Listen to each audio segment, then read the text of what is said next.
દિવાળીનો પર્વ નજીક આવી રહ્યો છે ને એવામાં આરોગ્ય વિભાગ અલગ અલગ સ્થળે જે નમૂના છે, માવાના નમૂના હોય, ઘીના નમૂના હોય, ફરસાણ હોય, મીઠાઈના નમૂના લઈ રહ્યું છે। સુરતમાં આરોગ્ય વિભાગે જે ઘીના નમૂના લીધા હતા તે ફેલ નીકળ્યા। અમરોલીની 4 દુકાનમાંથી જે નમૂના લેવાયા હતા તે ફેલ ગયા છે। ચરબી અને ફેટી એસિડનું પ્રમાણ વધુ હોવાથી તે ફેલ ગયા। આરોગ્ય વિભાગે શંકાસ્પદ ઘીના નમૂના લીધા હતા। 7 દુકાનોમાંથી નમૂના લઈ અને લેબમાં ટેસ્ટ માટે મોકલ્યા હતા। દુકાનધારકો વિરુદ્ધ ફૂડ સેફ્ટી એક્ટ મુજબ કાર્યવાહી કરવામાં આવશે।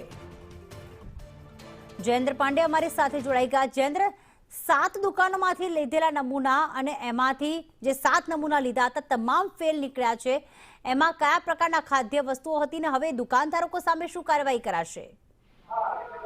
જી બિલકુલ, જે પ્રકારે ગત 3 ઓક્ટોબરના રોજ સુરત એસઓજી પોલીસને એક બાતમી મળી હતી કે અમરોલી વિસ્તારમાં કોસાટ ગામમાં જે છે કુલ 3 થી 4 જેટલી પેટ્રોલ ઘીની આવેલી છે તે શંકાસ્પદ રીતે છે। એટલે એસઓજી પોલીસ દ્વારા ફૂડ સેફ્ટી ટીમનો સંપર્ક કરી ત્યાં દરોડા પાડવામાં આવ્યા હતા અને કુલ 4 જેટલા લોકોની અટકાયત કરવામાં આવી હતી અને કુલ 3 લાખથી વધુનો ઘીનો જથ્થો છે શંકાસ્પદ જથ્થો જપ્ત કરવામાં આવ્યો હતો। તેના નમૂનાઓ તેમાંથી કુલ 7 જેટલા ઘીના નમૂના પુષ્ટિકરણ માટે મોકલી આપવામાં આવ્યા હતા। 7 ઘીના નમૂના ફેલ આવ્યા છે અને તેમાં ફેલ આવવાનું કારણ એ છે કે તેમાં ફેટની માત્રા ઓછી હતી અને લોકોને હાનિકારક હતી। હાલ સમગ્ર બાબતે પોલીસે તેમની કાર્યવાહી કરી છે, પણ હાલ ફૂડ સેફ્ટી ટીમ દ્વારા તેમના વિરુદ્ધમાં ફૂડ સેફ્ટી એક્ટ મુજબની કાર્યવાહી કરી છે। તે ઉપરાંત તેમના વિરુદ્ધમાં જે બી કાર્યવાહી થઈ શકે દંડની હોય અને તેમના વિરુદ્ધમાં અન્ય કાર્યવાહી વિરુદ્ધમાં કાર્યવાહી કરવાની હાલ ફૂડ સેફ્ટી ટીમ દ્વારા હાથ ધરવામાં આવી છે। જી આભાર તમામ વિગતો માટે।